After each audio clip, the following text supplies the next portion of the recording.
the PlayStation 2, outside of the Xbox 360, has to be one of my favorite video game consoles of all time. I mean, when this thing came out, I was, year 2000, so I would have been about 7 years old. And I played it well into my early teens sort of years before I got an Xbox 360, but I didn't get one of those until I was about 16. PS2 left a massive landmark in terms of my, call it, gaming career. It sounds a bit silly, really, if I say that out loud, but I wouldn't be talking to you about it here today if I didn't have such a passion for it. Yeah, easily one of the most iconic games consoles from the 2000s, and really left a landmark on the gaming landscape with not just the fact that it was also a games console, but it was also the cheapest DVD player on the market, where Sony tried to replicate that again with the PlayStation 3, trying to make it out like, oh, it's the cheapest media player on the market, which it was, but I think like 500 odd quid for a games console in 2006 was a bit too much money. But the PS2 left the landmark because it was a cheap console. It had lots of really good games and was just generally good. I don't know how else to put it. I just wanted to talk about it for a bit. It might be another half an hour video like my 360 console. Let's see how it goes. And look, my hair is down in this video, I know. I got this idea from a fellow creator here on YouTube called Pixel Paul. He's been talking about PlayStation 2 stuff recently, and I thought I'd throw my hat in the ring. So yeah, the PS2, released in 2000 here in the UK and Europe, 2001 United States. After the surprise success of the PlayStation 1 in the 90s from Sony, which was released in 1994, they were not expecting it to be as successful as they thought it would be. So they had the concept of the PlayStation 2 ready and drawn out in the late 90s, and it was twice the power of the PS1, obviously, and was a success again, more so a success. Still, I think by today's metrics, it's still like the best-selling console like ever, and I mean ever. The Nintendo Switch is almost there, but I think Nintendo have shot themselves in the foot by putting the price up of the Switch in certain regions, so it probably won't make it now. But there's a reason why the PS2 was so successful. A, it had lots of good games, as I already said. B, it's probably because of the certain hardware issues, which I'll get onto later in the video. But just overall, it was just a cheap, appealing console for everyone. I mean, this was easily, like I said at the start of the video, my favorite console outside of the Xbox 360, and I grew up with it a lot. There are lots of good games, lots of games I shouldn't have played when I was younger. But my mum and dad were always quite liberal when it came to art, and that sort of liberal attitude towards art stemmed to video games as well, to a certain extent. I think Mortal Kombat was like the only game that my mum and dad wouldn't let me play when I was younger, but Grand Theft Auto they were fine with. They used to sit down with me, talk about mature subjects and all that. But digressions aside, the PS2, where are we now, 25 years later, its impact is still felt in today's games industry. And you had games of all shapes and sizes, whether it be indie, not indie, but you know what I mean, small scale projects, AAA projects, anything you could think of. It was probably a video game on the PlayStation 2 somewhere. It was not too dissimilar what Sony were pulling with the PS1, but on a bigger scale.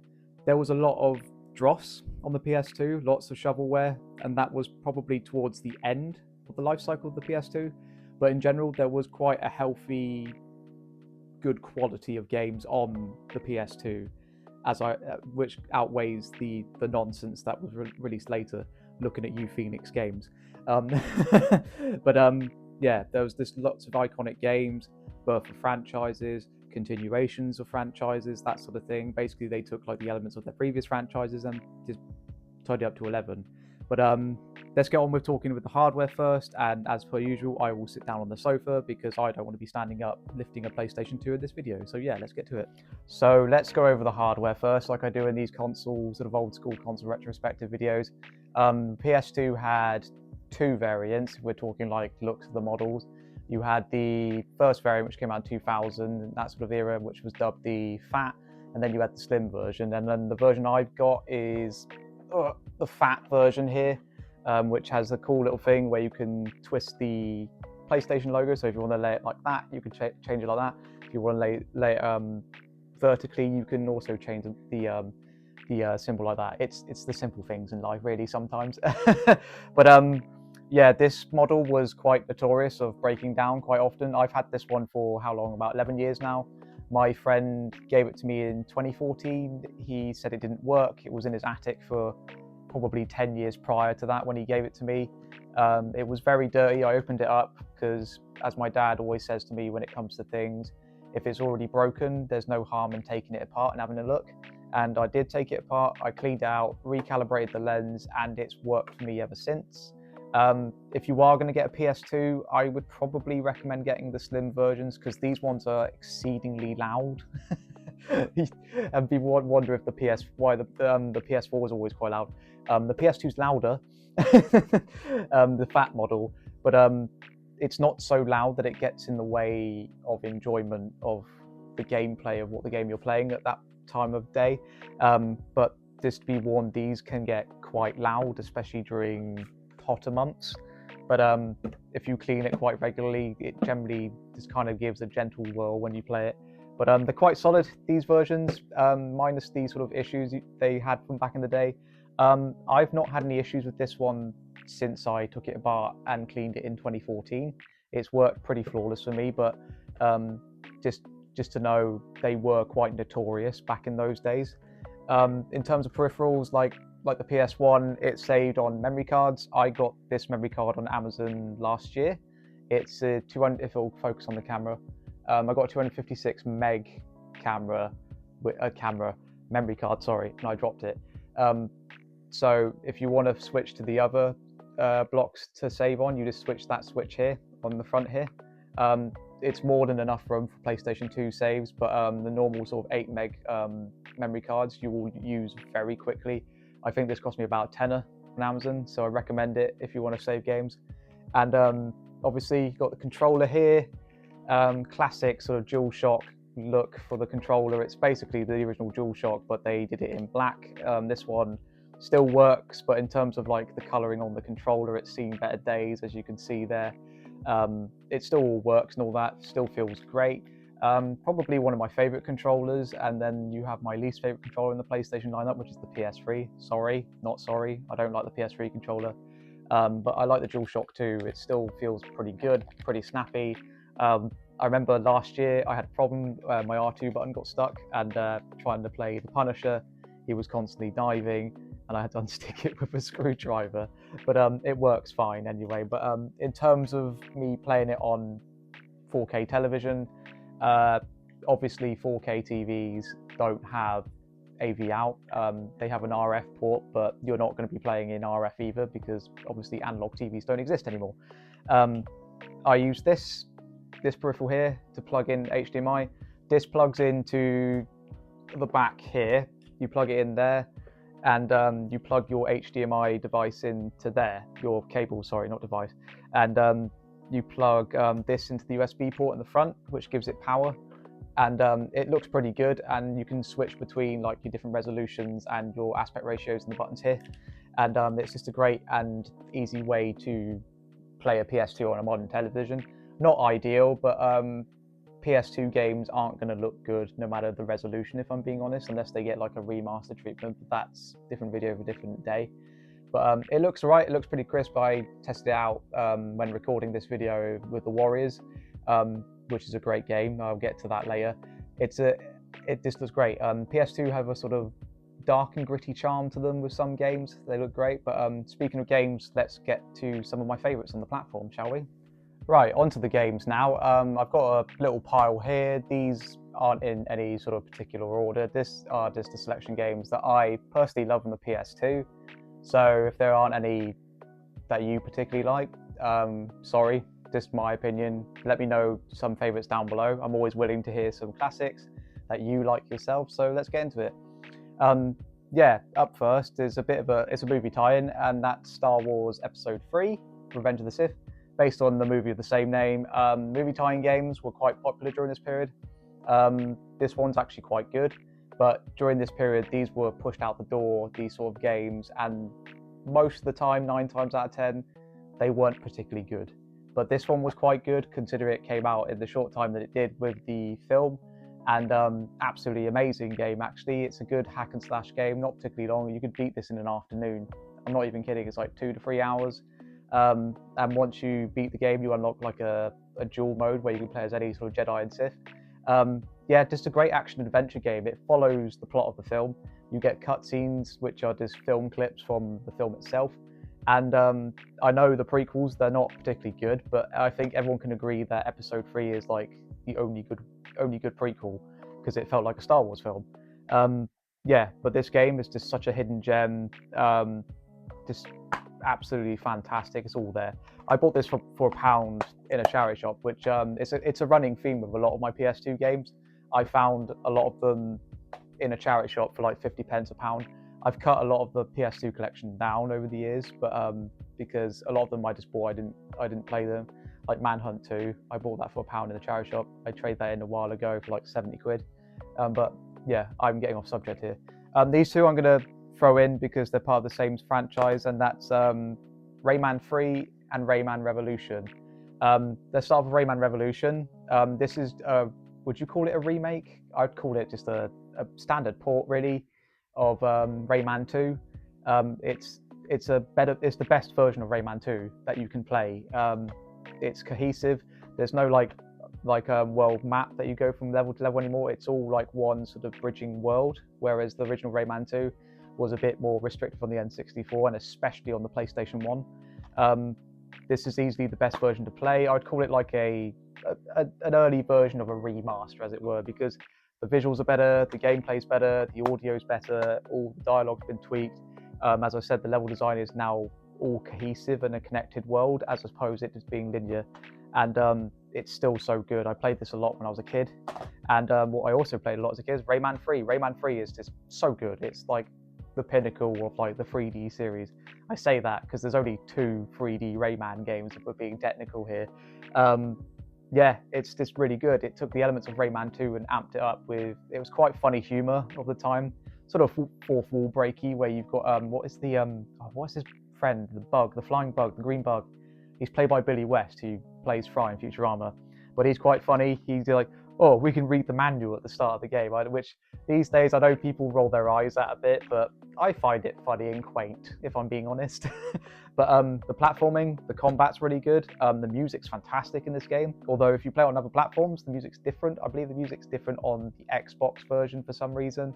I don't know why, but it's different on the PS2.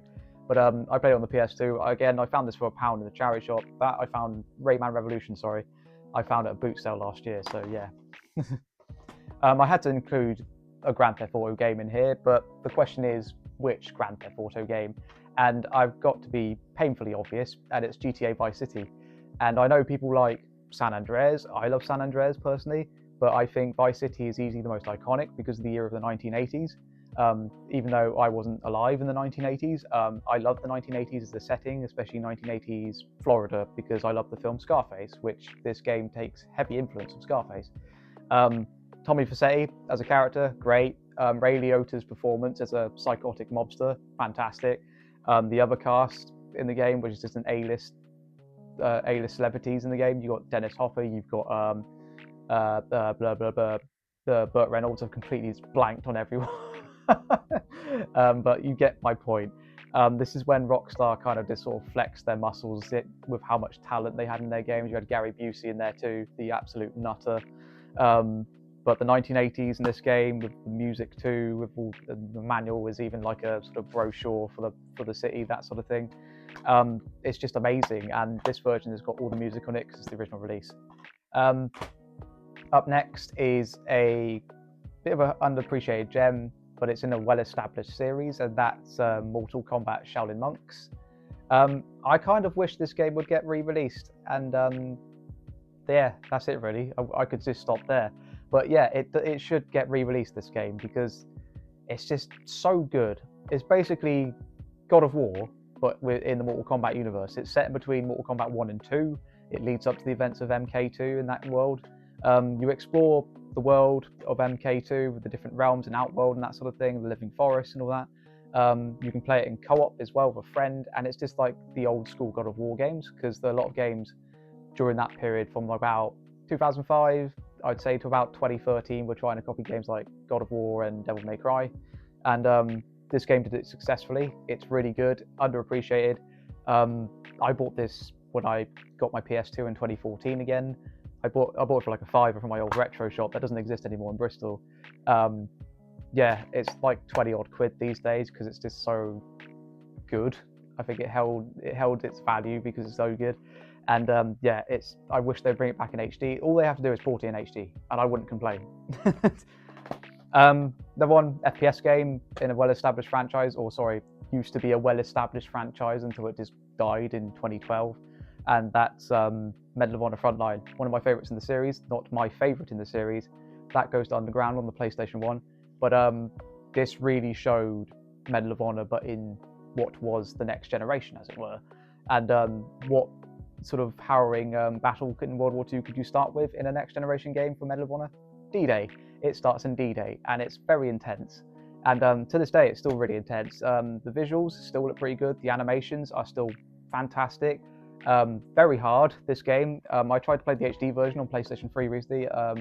Got my backside handed to me, and yeah, it's still really good. The music by Michael Giacchino still holds up supremely well, and I just wish Medal of Honor would come back. It's just a shame, really. Another FPS game, well, it is an established franchise, not in video game form, but more film, and that's Nightfire. Nightfire, I know people bang on about GoldenEye all the time from the N64, and that's fair enough. It's an iconic game, but Nightfire, I feel, is probably just as good, if not better, than GoldenEye. Over-the-top action, FPS goodness, car chases, which GoldenEye sorely lacks, and that's due to technical limitations, but I feel this is just as good, if not better, than GoldenEye, and I know that might get me crucified on the internet, but I don't care. Yeah, Eurocom and EA were kind of on a roll with GoldenEye, with James Bond games during this period. There was a few duds, I say a few duds. GoldenEye Rogue Agent was the dud, and it was awful, but this game is really good. Another game that's an absolute favourite of mine, I've talked about this game before in my favourite games of all time video back in a few months ago, last month, yeah. And that's Resident Evil 4. Again, not the best way to play this game. There are better ways to play Resident Evil 4, but this is the way I played it as a kid. And again, I know my mum was quite irresponsible with the games that she let me play back in the day. But again, she and my father were both liberal with art. And Resident Evil 4, she just saw it as just fantasy, and it is fantasy. It's just over the top, despite how gory and violent it is. But I replayed this game so many times, about when I was 12, 13 years old. And it's Resident Evil 4. It's iconic. What else can I possibly say about this game? It's all here. I mean, I bought this again for a £5. It was brand new, actually, for a £5 from my retro shop when I first got my PlayStation 2 again. And I truly cherish this game because of how good it is and how many good memories I have with it. I got very good at it. I beat it on professional on PS2 back in the day. Hopefully I would like to get the Steel Tin edition because I used to own that back in the day, but now I don't. But hey, maybe one day I'll get it again. We're back on Rockstar Games. That's The Warriors, probably one of the most underappreciated games on the PS2, and one that's often demanded for like a remake or the remaster treatment. If you don't know, or if you're too young, this is based on the 1979 film with the same name. This was quite a trend during the PS2 era, where a lot of developers just decided to do movie tie-in games from films from the 70s and the 80s, like with The Godfather and Scarface, to name a couple. It was an odd thing, but it worked somehow, especially like The Godfather, despite it missing the point of the movie. That game was great, as was Scarface, and The Warriors is also a fantastic game. Think of it as like a 3D brawler in the same vein of like Streets of Rage, that sort of thing, but in like what was a modern interpretation of it. And it's just so good. The original cast of the film came back and voiced all the original characters, and the combat is brutal, it's heavy, it's over the top, and it never gets old running into a crowd of people and flinging yourself sideways into them. I bought this year, and it's the first time of me playing it, actually. I love the movie, but I never played PlayStation 2. It was a bit weird, this game, because when I was about 15, how old was I when it came out? I was about 14 or something like that. And there was a massive resurgence of popularity with this film when this game came out with my generation. And I remember my friends sort of quoting the film in school and stuff like that. And yeah, it's just really good. Another FPS game, a series that needs to come back, and that's Time Splitters Future Perfect. Time Splitters 3 is my favourite in the series because the campaign is just so good. And the first two games, they had campaigns. I mean, Time Splitters 1 was a launch title for the PS2. But Time Splitters 3, I feel like, got the formula right, especially with the comedic timing with the campaign, because the campaign's really funny, very funny. Sergeant Cortez just comes across as a bit of a bumbling idiot throughout the entire campaign, and that's what makes it really funny with his catchphrase when he goes, "It's time to split," and it's like he's a bit of a dweeb, to put it plainly. This tough guy, but he has his stupid catchphrases, and yeah, it's just such a good FPS game. It's probably not the best version to play because the frame rate is quite horrendous in places on the PS2. If you're going to play it, play the Xbox version. Racing game now, Burnout 3. What can I say? I need Burnout back in my life. I want another one. Where is Burnout, EA? What's going on? The last one we had was 2008. And no, I don't count the Burnout Paradise remaster. Burnout 3 is often cited as the best in the franchise. I don't agree. I like Paradise, and I know that's a controversial opinion, but I will agree this is probably my second favourite. Yeah, it got the Burnout formula perfect, where the crash mode was perfect, the driving was perfect, the music, the licensed music of all the punk rock from the era, just the crash physics, the graphics still hold up insanely well. It looks fantastic. I would be happy if EA just did a Burnout collection or something. Up next, it's made by the same developer. This one actually is like, what if you took the destruction of Burnout and you put it in a first-person shooter formula, and you will get Black. Black is a great FPS game. FPS games on consoles became pretty common at this point on the PS2. They still had their sort of growing pains in terms of controls, but I feel like Black gets it right. And as I said, it's made by Criterion Games, who made Burnout, as I just showed there. And it's over the top. The graphics still hold up. The sound design with all the guns, it kicks in the right way. The shotguns, the assault rifles, it just feels right. And that makes me sound psychotic when I say that. But it's an FPS game and over the top in a 1980s action movie, and very cheap, great game. I believe it's backwards compatible on the Xbox Series X and S and the Xbox One. Open world sort of GTA-esque games up next. The next couple. This one is often overlooked. Driver Parallel Lines. I like this game purely for the first half of the game is set in 1978, and the music in that era I love. I love the 1970s with the music, like stuff of David Bowie and that sort of thing. And the whole premise of this is that you get betrayed halfway through the story, then you get put in prison. And then the second half of the game takes place what was in modern day, 2006. So you've been in prison for that long, so you're a bit of a like fish out of water sort of story, but it's really cool. It was kind of like an apology for after Driver 3, because Driver 3, to put it plainly, was a bit of a disaster, and this game was really good. It's Grand Theft Auto in all the sort of, not in the content, but I prefer this game in terms of the driving physics and the soundtracks, the 70s soundtrack. Again, quite a cheap game to pick up. Most games on the PS2 are quite cheap for now.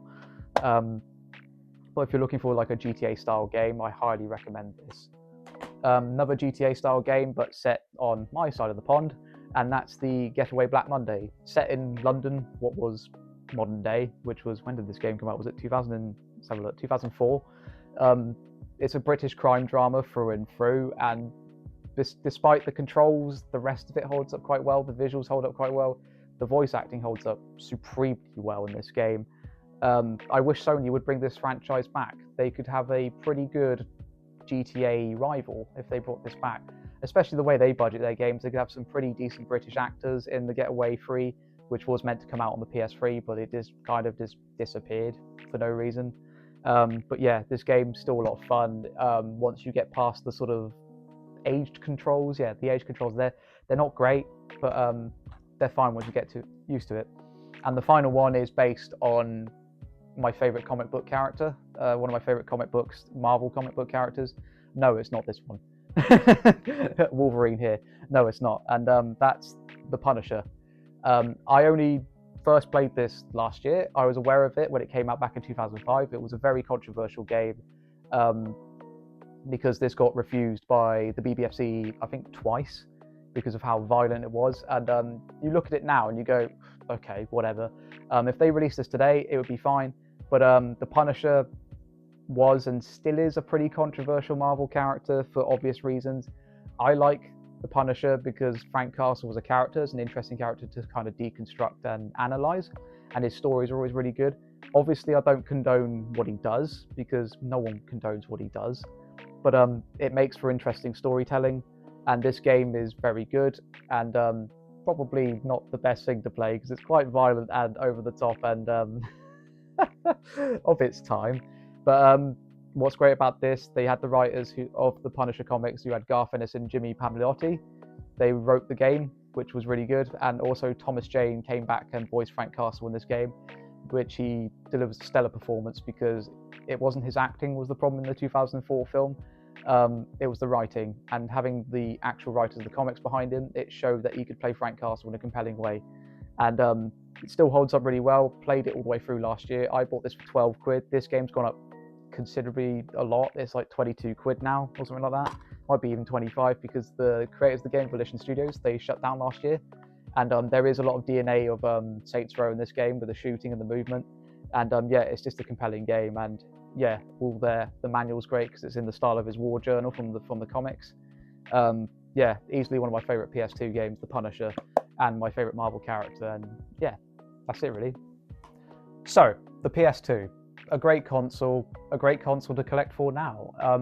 I'd highly recommend collecting games for it now, playing games for it. It's just such an accessible retro console to pick up and play these days. Yeah, the visuals are quite dated in a lot of the games, but in terms of gameplay, a lot of them still hold up quite supremely well. I promise my next video won't be about a console and like loads of different games. I want to try and do a video about a specific game. What that specific game is, I'm not sure yet. But again, as per usual, thanks for sticking by me with these longer videos. Thank you for listening. Thank you for giving me feedback.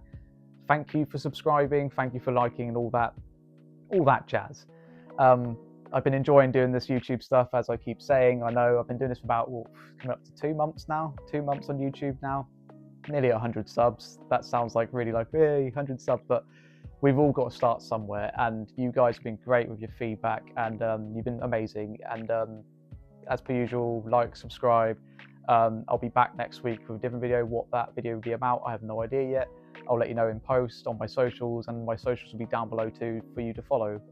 Thank you for watching again, and I'll see you all later. See you later. Bye.